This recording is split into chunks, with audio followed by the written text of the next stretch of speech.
Chers amis, bonjour. Nous sommes aujourd'hui le 14 juillet et avant de vous parler du prochain thème de cette vidéo, je voulais vous souhaiter un très bon 14 juillet, une excellente fête nationale.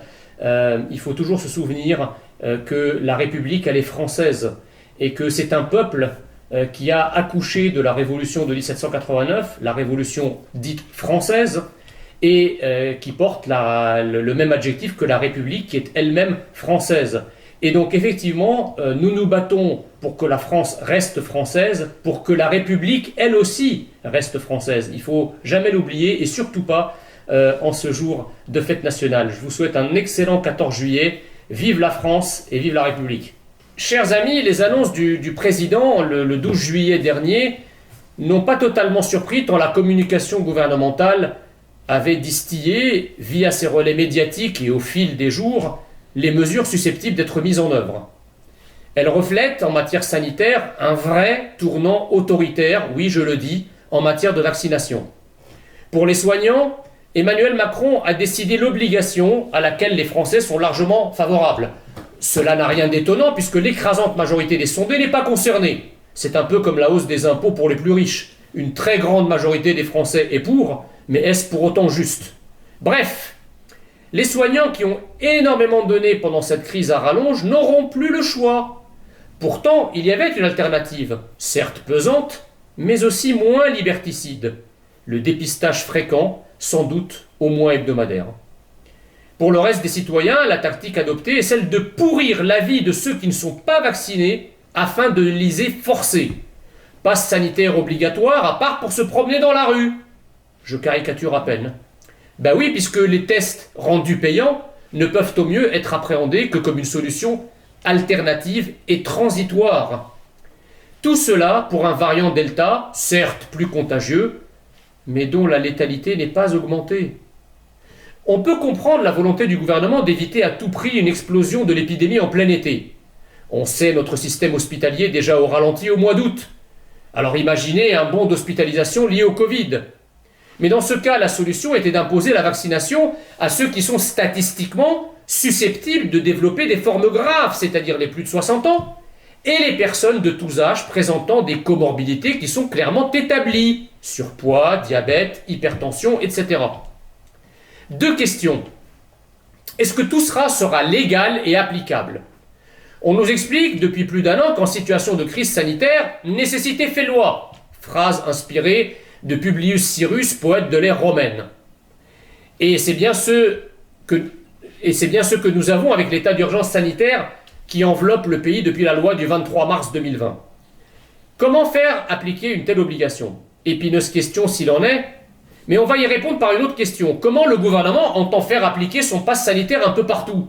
Eh bien, par des contrôles et des amendes. C'eût été le même principe si nous avions instauré l'obligation vaccinale à certaines catégories de population à risque élevé.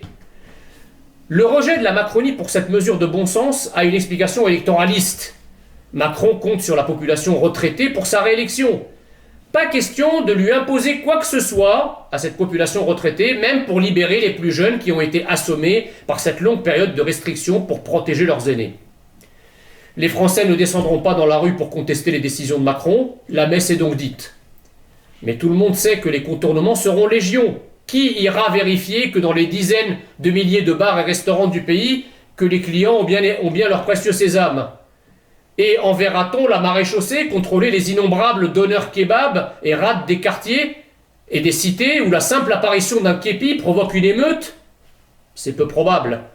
Il faut que l'été soit calme. En matière économique, Macron a affirmé la réforme de l'assurance chômage qui pénalisera la permittence.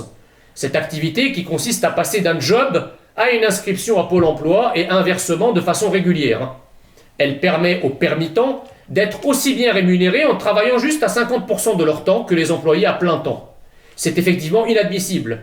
Mais pourquoi alors tolérer la perpétuation du véritable scandale qu'est le régime d'indemnisation des intermittents du spectacle qui cotisent pour le régime 5 fois moins qu'il ne coûte? Si toutes les catégories professionnelles étaient logées à la même enseigne que les saltimbanques français, notre système d'assurance chômage serait en faillite depuis des lustres. La raison est simple, on ne touche pas à la culture. C'est une vache sacrée. Fermer des usines par centaines, ou des boutiques par milliers, sans parler des services publics rabotés jusqu'à l'os, tout ça n'est pas un problème. Mais il faut laisser les bateleurs en tout genre continuer à mener leur vie de bohème aux frais du brave couillon de français moyen. Macron a également remis sur la table la question des retraites. Rappelons ce que Macron nous disait durant sa campagne de 2017. Notre système est complexe, notre système est injuste, notre système engendre beaucoup d'angoisse, notre système pénalise la prise de risque. Nous créerons un système universel de retraite où un euro cotisé donne les mêmes droits quel que soit le moment où il a été versé, quel que soit le statut de celui qui a cotisé. Le résultat qu'il promettait, demain chacun pourra connaître en temps réel ses droits. Demain personne ne craindra de perdre des droits. Demain personne n'accusera autrui de profiter du système. Fonctionnaires, salariés, indépendants auront tous les mêmes droits. Le calcul de la retraite sera le même pour tous. Et demain, chacun pourra mieux choisir son âge de départ. Demain, nous ne pénaliserons plus les parcours les plus heurtés. À son arrivée au pouvoir, Macron nomme un haut commissaire à la réforme des retraites, Jean-Paul Delevoye, un poids lourd et un expert. 18 mois de concertation avec les partenaires sociaux et une consultation nationale aboutissent à un projet que le gouvernement fait passer par la voie du 49.3 à l'Assemblée nationale en mars 2020. Tout s'arrête avec le Covid. On peut le comprendre pendant la première vague, mais après... Macron cale, hésite, repousse. Il vient de nous annoncer, lundi 12 juillet, qu'il allait relancer la réforme quand les conditions seront réunies, mais pas avec le projet sur lequel des dizaines de milliers d'heures de travail ont été passées.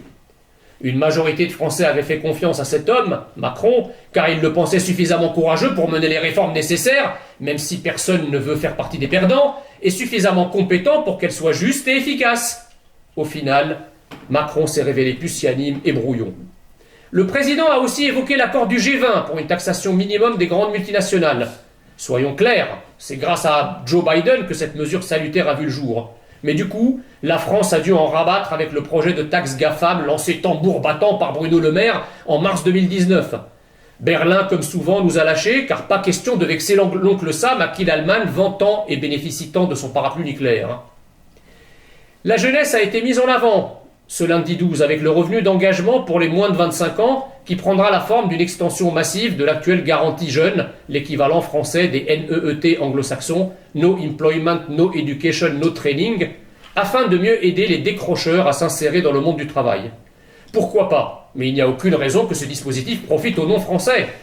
Or, comme pour le RSA, ces minimaux sociaux sont déjà très coûteux et le sont rendus encore plus par le poids de l'immigration. On nous dit que nous avons besoin d'immigrés? Très bien, eh bien, qu'ils commencent par travailler, sinon que ces immigrés prennent la tangente. Et puisque nous parlons immigration, elle est la grande absente du discours présidentiel. Curieusement, le président de la République a abordé ou évoqué tous les sujets sauf celui-là. C'est une préoccupation et une menace constante et majeure pour notre pays, comme en témoigne ce énième crime atroce contre un Français à Claye-Souilly, ce marginal repris de justice sénégalais qui a poignardé le jeune Théo à mort. Il n'a bien sûr pas eu le moindre mot pour Théo, le jeune blanc tué par Ousmane le Noir. Il l'aurait fait pourtant si la victime avait été noire et le coupable blanc au nom de la lutte contre le racisme. Éric Zemmour a déclaré que le président aurait dû rendre visite à sa famille. Certes, mais mon cher Éric, si le président devait rendre visite aux proches de tous les Théo et Valentine victimes des Mohamed et des Ousmane, il n'aurait plus guère le temps de faire autre chose. Macron nous a parlé de la France de 2030. Enfin, qu'il veut réindustrialiser avec un nouveau plan d'investissement pour muscler son économie. Nous pouvons être d'accord sur ce point. Encore que l'on voit mal d'où viendrait son financement, dans un contexte où notre pays sort ruiné comme jamais de cette crise sanitaire. Mais une économie forte pour quelle France? Une France toujours plus racaillisée, islamisée, voilée, communautarisée et martyrisée par la violence criminelle de certaines immigrations?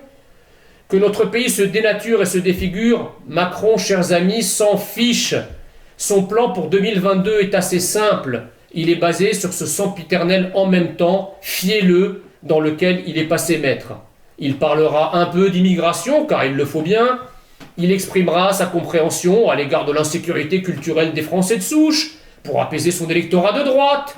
Mais il ne proposera rien de concret et surtout rien de décisif pour ne pas froisser son électorat de gauche. L'invasion ne connaîtra aucun frein, aucun répit, car pour les progressistes, la France est encore beaucoup trop blanche et insuffisamment diverse. Macron manie les mots et les concepts avec talent, et il l'a encore montré ce lundi 12 juillet.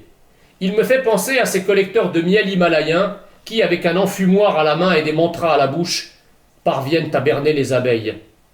Resterons-nous encore longtemps les abeilles d'Emmanuel Macron ?